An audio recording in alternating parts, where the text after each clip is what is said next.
हमेशा दुआ कीती करो शाला यार जूंदे रहन।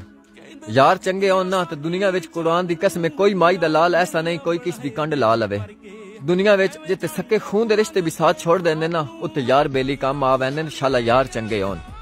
इस महीने साडे जनाब मीटर दा बिल आया पूरे 5000 ते पूरी बलादरी पूरे महल्ले च पता है कि जाफरी साहब होरी विच इतनी ताकत नहीं को अपने मीटर दा बिल तार सकन। मतलब एक झाग बन गई उस दुनिया दी। जिस टाइम एक गल सुनी ना मेरे यार बेली उस मंदस्ती कॉल की उस आखे जाफरी साहब के दे मैं क्या मैं फलानी जा इत्या 5 मिनट नहीं लगे तो दस्ती जाफरी कोल आ गया। वो सारी कहानी मेरे को पूछी तो मैं सारी कहानी सुनाई तो मेरे तो वेख के हसिया तो मुस्कुराया। उस आखे जाफरी निकी निकी गल्लां दी टेंशन क्यों लेना।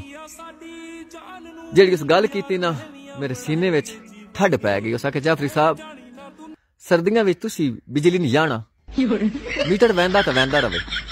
हाँ ओ जनाब हुण उस मनो कोई एमरजेंसी लाइट दिती गई वो अपने घरों जनाब फुल करके ले आंदे राती सारी रात उदे गुजारा था पक्खा तोंज को नहीं चलाउणा ना फ्रिज उदी भी गल सच्ची है। उस आखा औखा सौखा स्याला काढ़ना आपे बात औखा सौखा औखा बात सर्दियां विच गर्मियां विच लवा ले सां मीटर। हाँ यारों तुहाडे जा यार होन तो दुश्मनां दी लोड़ भी केड़ी। हाँ